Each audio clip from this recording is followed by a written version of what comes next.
வணக்கம். இன்றைய அரசியல் ஆடுகளம் உங்களை அன்புடன் வரவேற்கிறது. இன்றைக்கு முக்கியமான செய்திகள் நமது அரசியல் அரசர் என்னன்னு பார்க்கலாம். முதல் செய்தி, நாளை விஜய் கரூர் செல்கிறார். உடனே எதிர்க்கட்சிக்காரன் புறம் குதிக்கிறான். ஏன் கரூர் போகிறேன்னு கேட்குறான். நீ கரூர் போனால் பரவாயில்ல, அங்கே இருக்கிறவங்களுக்கு மொத்தம் 41 பேர் செத்தாங்க அந்த கரூர் கூட்ட நெரிசலில். இவங்க 32 பேர்த்துக்கு அரசாங்க வேலை கொடுக்குறாங்க. அரசாங்க வேலை எப்படி கொடுப்பாங்கன்னா, அந்த செத்ததில் சிறு குழந்தைகள் எல்லாம் இருந்தால் அவங்களுக்கு கொடுக்க மாட்டாங்க.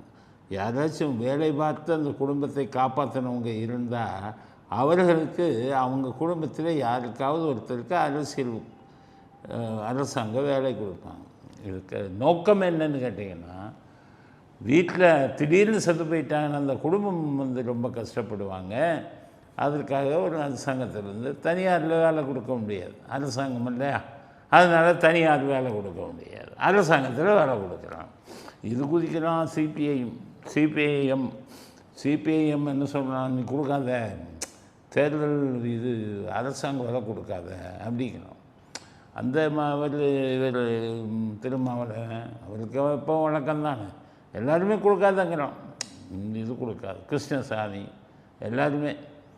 அப்போ அவங்க வீட்டில் ஒருத்தர் செத்துருந்தால் தானே தெரியும், அப்போ தான் வலி தெரியும். அப்போ வீட்டில் யாருமே சாப்பாடு கஷ்டப்பட்டு உழைக்கிறவங்க இல்லைன்னா ஒரு வேலை கிடச்சதுன்னா பேசாமல் இருக்கான்.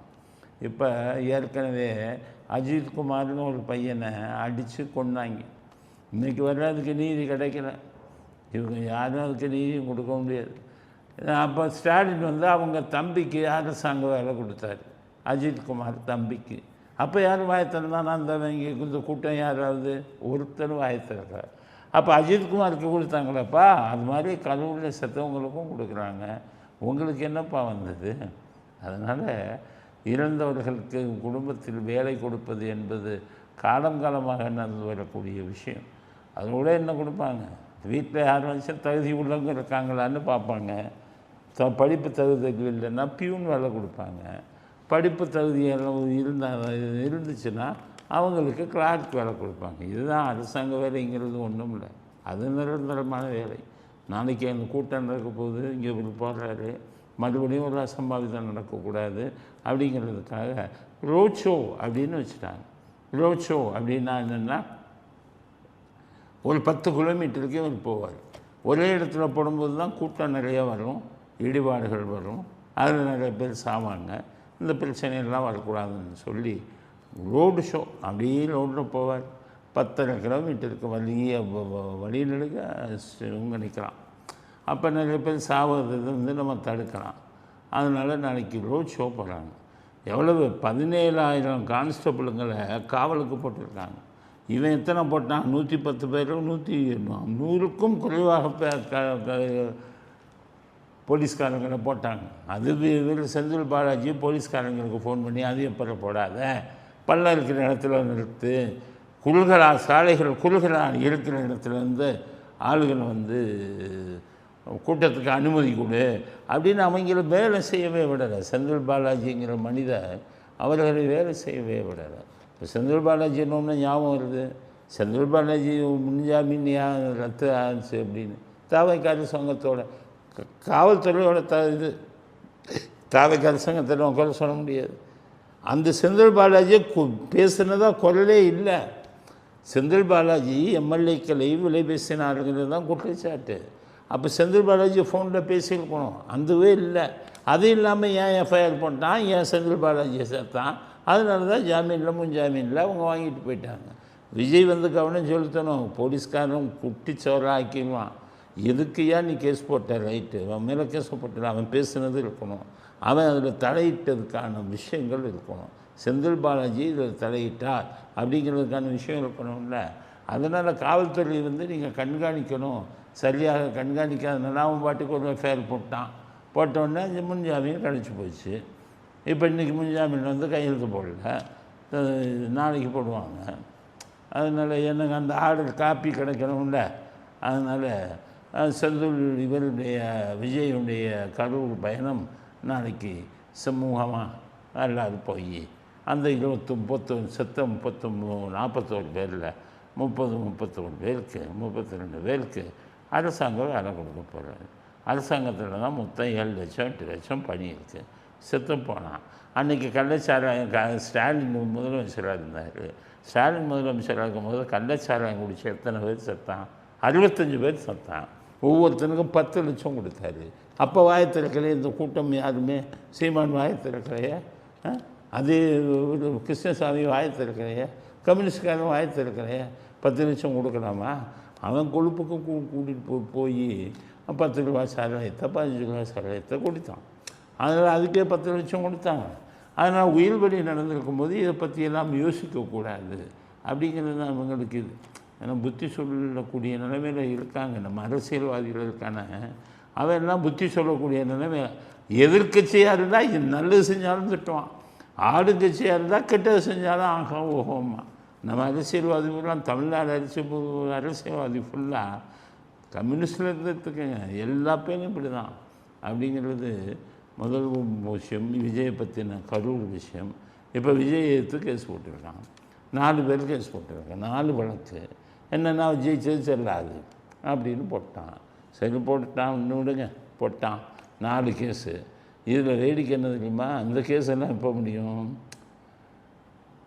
2009 இந்த ராஜகண்ணப்பன்கிற வந்து கேஸ் போட்டார் ப. சிதம்பரத்தை எதிர்த்து. 2009 போட்ட கேஸு 2025 தான் முடிஞ்சது. அதுக்குள்ளே அவங்க அடுத்த எலெக்ஷன் முடிஞ்சு அதையும் ஜெயிச்சு அதுக்கு அடுத்த எலெக்ஷன் 3 எலெக்ஷனை பார்த்துட்டாங்க. இன்னும் அப்போ 25 தான் முடிஞ்சது. இப்போ விஜயத்து கேஸ் வந்து 2026 போட்டால் 2036 முடியும். நீதிமன்றத்து மேலே நமக்கு இருக்கிற நம்பிக்கை போச்சப்பா. ஏழைகள்லாம் பாவம் கஷ்டப்பட்டு காத்துக்கிட்டு இருக்கான். 10 வருஷம் கேஸை நிறுத்திக்கிட்டு இருக்கான். 20 வருஷம் கேஸை நிறுத்துறான். அசிங்கம் இல்லை. இப்போ பாருங்க, இது பேர் இவர் மேலே கேஸ் போட்டாங்க. ஸ்டாலின் கரூர் இதில் குளத்தொழில் ஜெயிச்சது செல்லாது. இப்போ தான் தோற்று போயிட்டார். அப்போ எப்போ ஜெயிச்சார்? 10 வருஷத்துக்கு முன்னாடி போன தடவை ஜெயித்தார். அதுக்கு முந்தின தடவை சைதை துரைசாமிகிட்ட ஜெயித்தார். 2000 ஓட்டில் என்னமோ சைதை துரைசாமி கேஸ் போட்டார். அப்போ அது எந்த வருஷம்? 2016. இன்னும் சுப்ரீம் கோர்ட்டில் நடந்துகிட்டு இருக்குது. 10 வருஷம் ஆச்சு. அப்போ என்ன அர்த்தம்? அப்போ எலெக்ஷன் இதெல்லாம் வந்துக்கிட்டு எதுக்கு கேஸை போடணும்? அந்த கேஸை உங்கள் பதவி காலமே முடிஞ்சு போகுதப்பா. 15 வருஷம் இருக்கிறீங்களே. இப்போ தான் விஜய் மேலே கேஸை போட்டிருக்கான். 4 பேர் போட்டிருக்கான். அதுவும் ஒரு தொகுதி பெரம்பூருக்கு 4 பேர் கேஸ் போட்டிருக்கான். இதை பூரா முடிச்சு. அதனால் இது ஒரு செய்தியாகவே வந்தது பிரயோஜனம் இல்லை. எப்போ எலெக்ஷன் நடந்தாலும் அதுக்குன்னு ஒரு கேஸை போட்டால் 10 வருஷம் 15 வருஷம் இதுதான் நம்ம கூட்டு நிலைமை அப்படிங்கிறத. அதனால் இப்போ போட்டிருக்க கேஸை பற்றி யாரும் பெருசாக எடுத்துக்காதீங்க. அது முடியலதுக்கே 10 வருஷம். அதுக்குள்ளே இவங்க அடுத்தது அதுக்கு அடுத்ததுன்னு போயிடுவாங்க அப்படிங்கிறது முதல் கட்ட கருத்து. விஜய் பற்றின விஷயங்கள். அடுத்தது நம்ம உதயநிதி சொல்கிறார், எப்பா எம்எல்ஏக்கள் வாங்குறீங்களே விலை கொடுத்து அதில் செலுத்துகிற கவனத்தை யார்? விஜயை பார்த்து இவர் சொல்கிறார், எம்எல்ஏக்கள் வாங்குவதில் செலுத்தும் கவனத்தை கர்நாடகாவிலேருந்து தண்ணி வாங்குங்கப்பா, அதில் செலுத்துகிற கவனத்தை தண்ணி வாங்குறத செலுத்துங்கிறார். எம்எல்ஏக்களை வாங்குறது யார்? நீங்கள். உங்கள் செந்தில் பாலாஜியும் அவருடைய தம்பி அசோக்கும் அவருடைய நண்பர் சுரேஷுங்கிற ஒரு வீட்டில் 40 லட்சம் பிடிச்சிருக்காங்க. ஏபிடிஎஸ் அப்படிங்கிற ஒரு நிறுவனத்தை வச்சு நடத்தி கொண்டு இருக்கிறார். லயலா காலேஜின் முன்னாள் மாணவர்கள் அப்படிங்கிற பேரில் திருநாவுக்கரசு வாக்குமூலமே கொடுத்துருக்காரு. அந்த வாக்குமூலத்தில் 65 கோடி ஒரு எம்எல்ஏ இளையராஜாங்கிறவருக்கு கொடுக்க சொன்னாங்க. அது வந்து எனக்கு 5 கோடி அவருக்கு 60 கோடின்னு வாக்குமூலமே கொடுத்துருக்காரு. அவர் சேர்ந்து போயிட்டு உதயநிதி வந்து இந்த வாக்குமூலத்தெல்லாம் ஒழுங்காக படித்தாரான்னு தெரியல. நீங்கள் தான் எம்எல்ஏக்களை விலைக்கு வாங்குறீங்க. அவங்க வர எம்எல்ஏ போங்கிறாங்க. அது ஏற்கனவே உங்களுக்கு தெரியும். வேலுமணி அந்த அவர் தலைமையில் கிட்டத்தட்ட 35 எம்எல்ஏ 25 எம்எல்ஏ மொத்தம் 47 25 எம்எல்ஏ ஒன்றா வந்தான். அவங்கள இவங்க ஏற்றுக்கவே இல்லையே. இவங்க விலைக்கு வாங்குறது உண்மையாக இருந்தால் அவங்கள போல ஏற்றுக்கணுமே. இன்றைக்கி இது அதிமுக 7 எம்எல்ஏ விலை இருக்கான். 7 பேர்த்தில் 6 பேர் பார்த்தா அவன் சொந்தத்தில் விலகி இருக்கான். நீ சீட்டு கொடுக்கலையோ எனக்கு அதிமுக வேணாம் அப்படின்னு வளர்மதி முன்னாள் மந்திரிகள் இவங்கெல்லாம் இது பண்ணி விலகியிருக்காங்க. ஆக விளக்குனதே நீங்கள். இப்போ விலகினவனை பூரா விலை கொடுத்து வாங்குறதே நீங்கள் தான். உதயநிதி திமுக தான் விலை கொடுத்து வாங்குறாங்க. இதுக்கிடையில் என்னமோ இவங்க ஒழுங்காக தண்ணி வர்றதுக்கு பாருங்கங்கிறது கர்நாடகாவிலேருந்து இவங்க தாத்தா தான் தண்ணி வர்றதே கெடுத்தது. 1924 50 வருஷத்துக்கு காவேரி ஒப்பந்தம் போடப்பட்டது, காவேரி நீரை பகிர்ந்தது. 1974 50 வருஷம் முடிஞ்சு இவங்க தாத்தா முதலமைச்சராக இருக்கும்போது அந்த ஒப்பந்தம் முடிஞ்சது. அந்த ஒப்பந்தத்தில் அப்போ கவனம் செலுத்தி இவர் கையெழுத்து போட வைக்க முடியலை அவரால். அதே தான் எம்ஜிஆர் செஞ்சார்ல. எம்ஜிஆர் 1977 முதலமைச்சரானார்ல. காவிரி பிரச்சனை வந்ததா, குண்டுராவுன்னு மந்திரி இருந்தார், அவருக்கு விருது கொடுத்தாரு ஸ்டார் ஹோட்டலில். விருது கொடுத்து வீட்டில் சாப்பாடெல்லாம் போட்டு, குண்டுராவ் ஒரு 6 டிஎம்சி தண்ணி ஒன்று கொஞ்சம் திறந்து விடுங்கன்னாரு. உடனே திறந்து விடலண்ணா அப்படின்னு திறந்து விட்டார். ராமகிருஷ்ண ஹெக்டே அவர்கிட்ட இங்கேருந்து பெங்களூருக்கு சாப்பிட போனார். சாப்பிட போய்ட்டு ராமகிருஷ்ண ஹெக்டே அப்பாட்டா அவங்களுடைய அம்மா இருந்தாங்க. அப்போ எங்கள் விவசாயிகள்லாம் தண்ணி இல்லாமல் கஷ்டப்படுறான், உங்கள் பையன்கிட்ட சொல்லுங்கள் அப்படின்னு சொல்லி ராமகிருஷ்ண ஹெக்டேட்டிருந்து 6 டிஎம்சி தண்ணி உடனே வாங்கினார். தேவராஜ அரசன் ஒரு இவர் இருந்தார் முதலமைச்சர், அவரை பார்ட்டிக்கு கூப்பிடுவார். 6 இதில் தண்ணி 6 டிஎம்சி. இப்படி தனக்கு இருந்த நட்பு வட்டத்தை பயன்படுத்தி காவேரிக்கே தண்ணி வாங்கினார். உங்கள் தாத்தாவும் தண்ணி வாங்கலை, உங்கள் அப்பாவும் தண்ணி வாங்கலை. உங்கள் தாத்தா என்ன குத்து பண்ணார், அது கொஞ்சம் வரிசையாக அடிச்சு சொல்லுவோமா, காவேரிக்கு குறுக்க கணை கட்டும் போதெல்லாம் ஏன் அமைதியாக இருந்தார்? கபினிங்கிற அணையை கட்டினது யார்? காவேரி குறுக்க கட்டினாங்களே, அப்போ உங்கள் தாத்தா தானே சீஃப் மினிஸ்டர், சும்மா உட்காந்துக்கிட்டு இருந்தார். ஹேமாவதி அப்படிங்கிற அணையை கட்டினாங்களே, உங்கள் தாத்தா தான் வேடிக்கை பார்த்துக்கிட்டு இருந்தார். ஆக வேடிக்கை இவங்க பார்ப்பாங்களாம். இப்போ இவர் புத்தி சொல்கிறார், எம்எல்ஏக்களை விலைக்கு வாங்க விட்டு வாங்குறது நீங்கள் தானேப்பா, விட்டுட்டு தண்ணிக்கு வழி பார்க்குவான். ஒரு ஜோக்கரை கொண்டாந்து போய் துரைமுருகனை மந்திரியாக போட்டீங்க, துரைமுருகன் ஜோக்கரிச்சுக்கிட்டே இருந்தார், அதெல்லாம் தண்ணி வந்துடும், அதெல்லாம் தண்ணி வந்துடும் சொல்லிக்கிட்டு இருந்தார். ஆக காவேரி தண்ணியை பற்றி பேசுகிறதுக்கு, காவேரியில் இருக்கக்கூடிய நீர் பங்கீடை பற்றி அத்தனை விஷயத்தையும் கெடுதல் பண்ணது, குட்டிச்சவர் ஆக்கினது உங்கள் தாத்தாவும் உங்கள் அப்பாவும் தான் அப்படிங்கிற உதயநிதி தெரிஞ்சுங்க. அதனால் அரசியல் வரலாறு முதல்ல படிங்க. உங்கள் அப்பா உங்கள் தாத்தா என்னென்ன கூத்து பண்ணார், ஹேமாவதி நதி ஏன் கட்டினாங்க, கவினிங்கிற நதி ஏன் கட்டினாங்க அப்படிங்கிறதெல்லாம் படிங்க. அப்படிங்கிறத உதயநிதிக்கு செய்தியாக பதிவு செய்ய விரும்புகிறோம். அடுத்தது திருமாவளவனுக்கு இன்றைக்கி பதில் சொல்லணும். திருமாவளவன் சொல்கிறாரு, நான் ஐஏஎஸ் ஐபிஎஸ்க்கெல்லாம் போஸ்ட்டு வாங்கி கொடுக்குறேன், அவங்களுக்கு முக்கியமான பதவிகள் வாங்கி கொடுக்குறேன்னு சில பேர் பொருளையை கிளப்புறான். நான் அந்த மாதிரி இல்லை, எனக்கு ஐபிஎஸ்ஸுக்கும் ஐஏஎஸ்ஸுக்கும் சம்மந்தம் இல்லை. நான் ஐஏஎஸ் ஐபிஎஸ் நம்பி ஒன்றும் ஆட்சி நடத்தலை, அரசியல் நடத்தலை. ஆடு மாடு மேய்க்கிறான் பாருங்க, அவனை வச்சு தான் அரசியல் நடத்துகிறாங்கிற யோகியர் மாதிரி, உத்தமர் மாதிரி. ஏதோ நான் சொல்லி தான் டிஜிபியை போட்டாங்க, நான் சொல்லி தான் டிவிஎஸ்சிக்கு தலைவரை போட்டாங்க, நான் சொல்லி தான் லாண்ட் ஆர்டர் போட்டாங்கங்கிற மாதிரி தவறான தகவல். யாருக்கும் நான் சொல்லலை, நான் சொல்லியும் போடலை, அது உண்மையும் இல்லை. அந்த அதிகாரி தலித் அப்படின்னா நான் சொன்னேன்னு அர்த்தமாக, நான் தலித்து மட்டும்தான் சொல்லுவேன்னா, வேறு யாருக்கும் நான் சொன்னது இல்லையா? இவரை பற்றி எனக்கு கதையாக தெரியும். இது நான் காவல்துறையில் வேலை பார்க்கும்போது தனியாக டீ குடிக்கிறப்பார் இவர் தடை அறிவியல் துறையில் வேலை பார்த்தார். அந்த டைம்லேருந்து இவரை பற்றி எனக்கு தெரியும். கடலூரில் நீங்கள் என்னென்ன போய் பேசுனீங்க, கடலூரில் ஜாதி வண்ணத்தோடு என்னென்ன பேசுனீங்க அப்படின்னு சொல்லி உங்கள் மேலே அங்கேருந்து ரிப்போர்ட் போய்கிட்டே இருக்கோம் அரசாங்கத்துக்கு. அப்புறம் தானே நீங்கள் அரசியலுக்கு வந்தீங்க. நீங்கள் இப்போ இந்த அரசியலுக்கு உங்களை எந்த ஒரு ஐபிஎஸ் அதிகாரி ஐஏஎஸ் அதிகாரி அவங்களுக்கு நீங்கள் இதுவாக ஆதரவாக நீங்கள் போடலையா சொல்லுங்கள், ஆதரவாக நீங்கள் பேசலையா சொல்லுங்கள். அன்றைக்கி இந்த அருண் உங்களை தலைவான்னு கூப்பிட்டாரு, அருண் நீங்கள் சொல்கிறதெல்லாம் செஞ்சார். அப்படி இருக்கும்போது ஏர்போர்ட் மூர்த்தி அப்படிங்கிறவரை குண்டர்கள் சட்டத்தில் போடுங்கன்னு சொன்னது யார், செஞ்சது யார்? அருண் செஞ்சார். சொன்னது யார்? நீங்கள் சொன்னீங்க. அவரை போய் குண்டர்கள் சட்டத்தில் உள்ளே தள்ளினீங்க. அப்போ ஐஏஎஸ் ஐபிஎஸ்ஸை வச்சுக்கிட்டு நீங்கள் நடத்தின கூத்து பெரிய கூத்து. நீங்கள் பேசின பேச்செல்லாம் எப்படிப்பட்ட பேச்சு? மற்ற ஜாதிக்காரவங்களை பார்த்து நீங்கள் கொஞ்சம் நெஞ்சமாக பேசுகிறீங்க. ஒவ்வொருத்தனும் எஃப்ஐஆர் 10 எஃப்ஐஆர் வாங்கு, நம்ம சிறுத்தைகள் 10 எஃப்ஐஆர் வாங்கணும்னு நல்ல வழியில் போக வேண்டிய இளைஞர்களை கெட்ட வழியில் கொண்டு போனீங்களே யார்? சுவாதி அப்படிங்கிற ஒரு பெண் வந்து பாவம் அப்பாவி பெண், அவள் ஒருவரை காதலால் கொல்லப்பட்டாள். அந்த காதலில் கூட ஜாதியை பார்த்து ஜாதி சம்பந்தமாக கமெண்ட் அடித்தது யார்? நீங்கள் தானே. கவுண்டனை விட்டு கவுண்டச்சியை கெட்டுன்னு சொன்னது யார்? நீங்கள் தானே. தேவனை விட்டு தேவத்தை கெட்டுன்னு சொன்னது யார்? நீங்கள் தானே. ஜாதி வன்முறையை தூண்டிவிட்டது நீங்கள் தானே. ஒருவரை காதலை ஊக்குவித்தது நீங்கள் தானே. எல்லாத்தையும் செஞ்சுட்டு நான் வந்து ரொம்ப இதாக இருப்பேன். எந்த ஒரு ஐஏஎஸ் ஐபிஎஸ்க்கெல்லாம் நான் ரெக்கமெண்ட் தெரியாதா? ஆதவர்ஜுன்ட்ட நீங்கள் பண்ணின ரெக்கமெண்டேஷன்லாம் தெரியாதா? கதையாக சொல்லட்டுமா? இப்போ ஒருத்தர் இது பாவம் குண்டர்கள் சட்டத்தில் உள்ளே இருக்காரு, அவருக்கு இது ரெக்கமெண்டேஷனுக்கு உங்கள்கிட்ட வந்தாங்க. நீங்கள் ஃபோன் பண்ணி ஆதவர்ஜுன் அவரை விடுங்கன்னு சொன்னீங்களா இல்லையா? ஆதாரங்களை கொண்டு வந்து அள்ளி கொடுக்கட்டுமா? அந்த மாதிரி பண்ணிவிட்டு வைகோ சொன்னார். என்னென்னா ஒரு பலாட்டுக்கு சொன்னார்.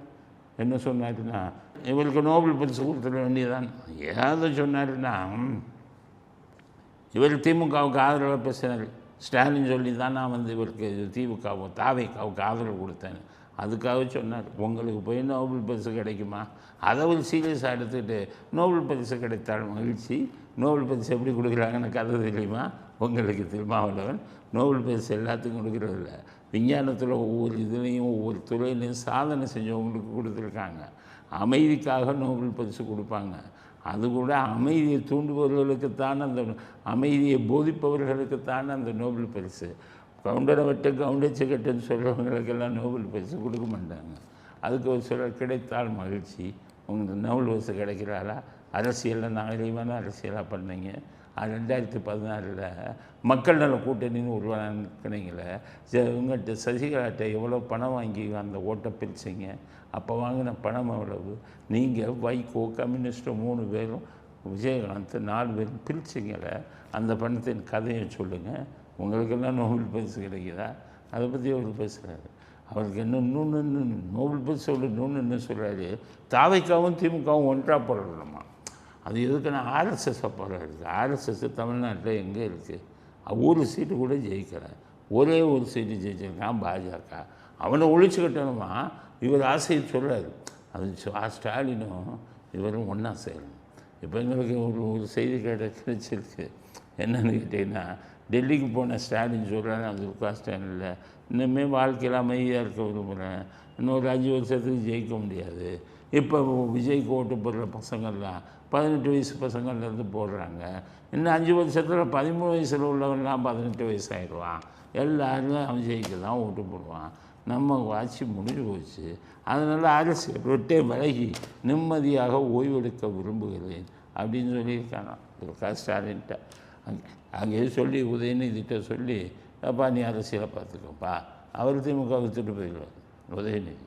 அவர் ஒரு சினிமா நிதி வந்து ரெக்கமெண்டேஷன் பண்ணால் திமுகவை என்ன நிலைமையாகும்னு தெரியாது. அவர்கிட்ட விட்டாங்க. சேகர்பாபுக்கு அதை கம்போடு. அதனால் செந்தில் பாலாஜி எந்த கட்சியிலடா சேர்ப்பாங்க அப்படின்னு பார்த்தேன். சேகர்பாபு வந்து எங்கள்டா தாவேக்காக போகலாம் அப்படின்னு அவர் வந்து இது பார்த்துக்கிட்டு இருக்காங்க. செந்தில் பாலாஜிக்கு அது எல்லாத்தையும் விட அன்பில் மகேஷே கையங்கலமாக மாட்டிக்கிட்டார். எல்லா ஸ்கூல் ப்ரைவேட் ஸ்கூல் பூரா ஒன்றா சேர்ந்துட்டான். ப்ரைவேட் ஸ்கூல் பூரா அவங்க வாங்கின லஞ்சத்தை பூரா கொடுத்துட்டான். அவன் பூரா கம்ப்ளைண்ட் கொடுத்தான்னு வைங்க, 40 எஃப்ஐஆர் 50 எஃப்ஐஆர் எல்லாம் பணம் கொடுக்குறதுக்கு பணம் என்ன மிஷின், பணம் தனித்தனியாக ஒரு பணம் வாங்குறதுக்குன்னே ஒரு ஆஃபீஸ், ஒரு வீடு எல்லாம் முடிச்சிருக்காரு. உதயநிதி வந்து ஒரே தவிர என்னென்னு கேட்டால், நம்ம குடும்பத்தில் ஒருவன் அப்படின்னு வச்சிங்க, ஒரு பைசா லஞ்சத்தை நமக்கு பகிர்ந்து கொடுக்காம அவ்வளவு பணத்தையும் வாங்கியிருக்கான் அப்படின்ட்டு கண்டபடி பேசியிருக்காரு. அதனால் அன்பில் மகேஷே அங்கேருந்து போயிடலாம் அப்படின்னு. இப்படி உங்கள் கூடாரம் பூரா காலியாக போகுது. இவங்க தான் வேணாம், அவன் வேணாம், இவன் வேணான்னு சொல்லிகிட்டு இருக்காங்க. வரவனை பூரா சேர்த்தாங்கன்னா திமுக கூடாரம் காலியாகிவிடும். இப்போ தான் இந்த ஊருக்கு சொல்ல வரேன், திருமாவளவன் கூடாரமே காலியாக போகுது.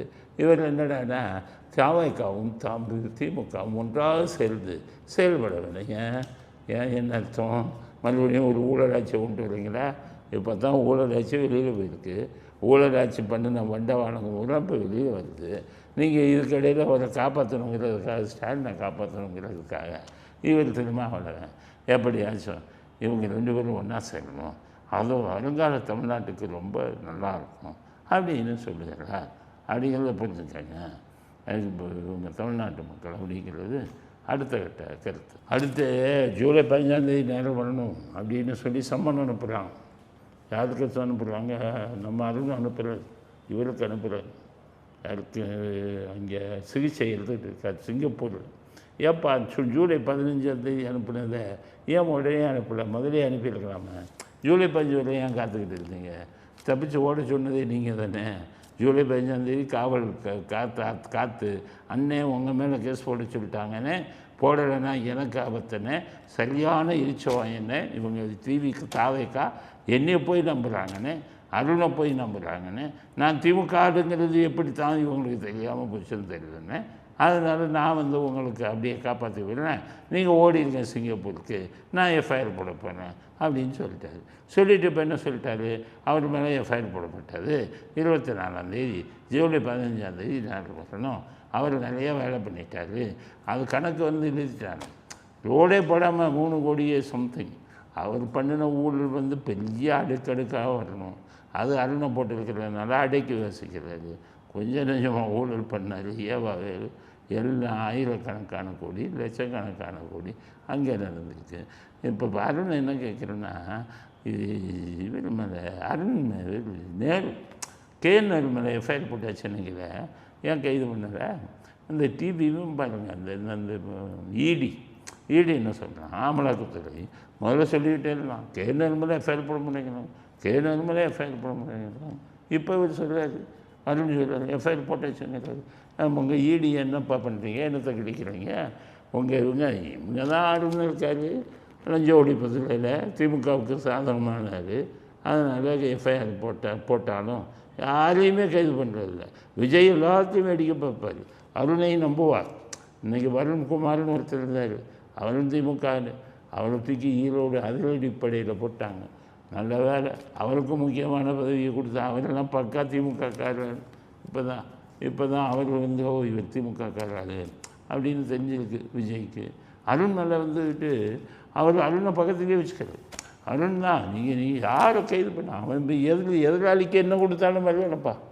எதிராளிக்கு எல்லா விஷயத்தையும் அவன் சொல்கிறான். அருண் சொல்கிறாரு, சொன்னாலும் பரவாயில்ல, அவரை தான் நான் வச்சுக்குவேன் அப்படின்னு அவர் அதில் ரொம்ப பிடிவாதமாக இருக்கிறார் விஜய். ஜானாருக்கேசாமியும் மற்றவங்களும் சொல்கிறத கேட்டு அருணை கொண்டாந்து வச்சு ஜூனியர் இதில் இருக்கக்கூடிய கலைங்கிறவனை வச்சு ஊருக்கா இதில் மேகசினில் வேலை பார்த்தாரு. அவனை சொல்லி ஆட்சியை நடத்திட்டு இருக்கீங்க. அதில் போய் இப்படி ஒரு முக்கியமான இதில் போட்டீங்களே, அவரை ஓட சொன்னது யார்? சிங்கப்பூருக்கு ஓட சொன்னது யார்? அதுதான் கேட்குறேன். உன்னை அரெஸ்ட் பண்ண போகிறோம் ஓடுன்னு சொன்னது யார்? அருண் தானே. நேரு மேலே எஃப்ஐஆர் போட்டார், ஏன் கைது பண்ணலை கேளுங்க. இதுவரை அருண் கைது செய்து ஒரு ஆள் இருக்காங்களா? அதனால் நீங்களும் திருட மாட்டீங்க, அவரையே கையை வச்சுக்குவீங்க அப்படிங்கிறது வெட்ட வெளிச்சமாகிடுச்சு. அதனால் சம்மன் கொடுத்து நீங்கள் வாழ்ந்து தான் ஆகணுங்கிறாங்க. அவர் வர்றேன் அப்படின்னு இப்போ சிங்கப்பூரில் சிகிச்சை எடுத்துகிட்டு இருக்கு. அரசியல்வாதி எவனும் கைது செய்யப்படுவதில்லை. எல்லாம் கைது செய்யப்பட்டாலும் பெயிலையும் விட்டுருவாங்க. அது யார் எச்சி வந்தாலும் சரி, காட்சிகள் மாறாது, இப்படி தான் இருக்கும் அப்படிங்கிறது அடுத்த கருத்து. அடுத்தது வி த லீடர்ஸ் மாநாடாம். ஒரு இதில் செய்தி வந்திருக்கு, அண்ணாமலை மாநாடு போட போகிறாராம். இன்னும் கட்சியே ஆரம்பிக்கலை. வி த லீடர்ஸ் நான் ஆரம்பிச்சிட்டேன், அது கட்சி இல்லை, அது ஒரு அமைப்பு. அந்தந்துமே 2019 அமைக்கப்பட்ட ட்ரஸ்ட்டு அது. அந்த ட்ரஸ்ட்டை வச்சுக்கிட்டு மாநாடு நடத்துகிறாரு. அண்ணாமலை மாநாடு நடத்த போகிறாருன்னு அந்த செய்தி வந்திருக்கு. அந்த ட்ரஸ்ட்டில் வி த லீடர்ஸ் அப்படின்னு அதில் ஒரு 14 லட்சம் போச்சுப்பா, 20 லட்சம் போச்சு. மண்ணு கொஞ்சம் நாள் ஊரில் வந்துக்கிட்டு இருந்தார். நாங்கள் எல்லாத்தையும் போட்டு டெஸ்ட்டு ஒன்று மேக் டெஸ்ட் அப்படின்னு விஞ்ஞானபூர்வமாக போட்டு பாட்டெல்லாம் போட்டோம். கெட்ட வார்த்தையாக திட்டினார். இவருக்காகவே ஒரு போட்டை கிரியேட் பண்ணி ஏன் கெட்ட வார்த்தை திட்டினா நம்ம வெயிட் பண்ணுங்கள், அண்ணாமலை ஆளுங்கள்லாம் சொல்ல எல்லாம் காத்துருங்க, அவ்வளோ வேலையும் ஜெயிலுக்கு போவீங்க. எல்லாம் உட்காந்துக்கிட்டு இருக்கோன்னு நினச்சிங்களா? சும்மா எல்லாம் வேலை நடந்துக்கிட்டு இருக்குது, எல்லாம் காத்துருங்க. இப்போ ஒரு அரசியல் தலைவரை நாங்கள் சொல்லக்கூடாதான்? எல்லாரையும் தானே திட்டுறோம், அது மாதிரி நீங்கள் திட்டுறோம். ஏன் கட்சியை ஆரம்பிக்கலைன்னா ஒரு கட்சியை ஆரம்பிங்க. இப்போ நான் கட்சியை ஆரம்பிக்கலையா? எலெக்ஷன் கமிஷனில் கட்சியை ஆரம்பிங்க, மாநாடு நடத்துங்க. அது ஒரு ட்ரஸ்ட்டை வச்சுக்கிட்டு நான் எங்கள் ட்ரஸ்ட்டில் அதை வந்து இது நடத்த போகிறோம், மாநாடு நடத்த போகிறோம். உங்கள் மாநாடு எப்படி இருக்கும்னு தான் தெரியுமே. தமிழ்நாட்டே விஜய் ஒரு ஆளுக்கு தான் வந்து காசு கொடுக்காம கூட்டம் வருது. உங்களை மாதிரி அரசியல்வாதிகள் அவ்வளோ பேரும் காசு கொடுத்து தானே கூட்டம் வருது. எல்லாத்துக்கும் 500 1000 கொடுத்து கூப்பிட போகிறீங்க. வர கூட்டத்தை பூரா பெரிய கூட்டம் மாதிரி காமிக்க போகிறீங்க. இது தானே பண்ண போகிறீங்க. எல்லோரும் உங்கள் ஆளுங்களை வச்சு கமெண்ட்டு போட்டுக்கிட்டு இருந்தீங்கல்ல. எங்களை பொறுத்தவரை தவறு செய்தால் யாராக இருந்தாலும் தட்டி கேட்போம். அதனால் அண்ணாமலைக்கு சொல்கிறேன், முதல்ல கட்சி ஆரம்பிங்க. கட்சி ஆரம்பித்ததுக்கப்புறம் மாநாடு நடத்துங்க. மாநாட்டுக்கு எவனையும் ரூபாய் கொடுத்து கூப்பிடாதீங்க. ரஜினிகாந்த் ரசிகர்கள்லாம் இப்போ இன்னும் திரும்ப வந்துக்கிட்டு இது போட்டுக்கிட்டு இருக்கான். எங்களுக்கு தெரியாது. ரஜினிகாந்த் ரசிகர்கள் வந்து எல்லாம் உட்காந்துக்கிட்டு போலியையும் இல்லாததையும் போட்டு கொண்டு இருக்கிறான். அதை வச்சுக்கிட்டு ஒரு கட்சி நடத்துகிறோம். கட்சி ஆரம்பிக்கிறதும் இல்லாமல் சும்மா ஒரு அமைப்பை ஆரம்பித்து விட்டு அதனுடைய மாநாடையும் 200 ரூபாய் 300 ரூபாய் என்று கொடுத்து ஆரம்பிக்கப் போகிறார் என்று நமக்கு செய்தி வந்திருக்கிறது. வார் ரூம் அப்படின்னு ஒன்று சொன்னார். அதில் 250 பேர் வேலை பார்த்தான். அவன் பூரா இங்கே வந்தான் ஆளுங்கள்லாம். யோ அண்ணாமலை என்ன தான் செய்ய சொன்னார்னு கேட்டேன். அவங்ககிட்ட சார் வாழ்க அண்ணாமலை வாழ்க அண்ணாமலைன்னு டெய்லி 50 தடவை 100 தடவை போடணும் சார். இதுதான் ஸ்டாலின்களுக்கு கொடுக்கப்பட்ட இது. மாத சம்பளம் 25,000. நான் யாரையும் குத்தம் சொல்கிறதுக்காக இல்லை. நீ தப்பு பண்ணையா உன்னை குத்தம் சொல்கிறதான் செய்வேன். நீ ஃப்ராடு பண்ணையா பித்தலாட்டு பண்ணையா நீ யாராக இருந்தால் எனக்கு என்ன, நான் குத்தம் சொல்லித்தான்ப்பா செய்வேன். நீங்கள் வந்துட்டு நான் அப்படி தான் பண்ணுவேன். நீங்கள் அதுக்கு நீங்கள் என்னங்க இப்படி பண்ணணும் கொடுத்தீங்கன்னா அதுக்கு ஆள் நாங்கள் இல்லை, அதுக்கு வேறு ஆள் இருக்கான், அதுக்கு நிறையா ஆளுங்க இருக்கான், அதுக்கு போய் செய்யுங்க அப்படிங்கிறது அண்ணாமலை மாநாடு கூட்ட போகிறாருங்கிறத செய்தியாக சொல்ல விரும்புகிறோம். இத்துடன் இன்றைய அரசியல் அடையாளம் நிறைவேறுகிறது. மீண்டும் நாளை புதிய செய்திகளுடன் உங்களை சந்திக்கிறோம். நன்றி, வணக்கம், ஜெய் ஹிந்த்.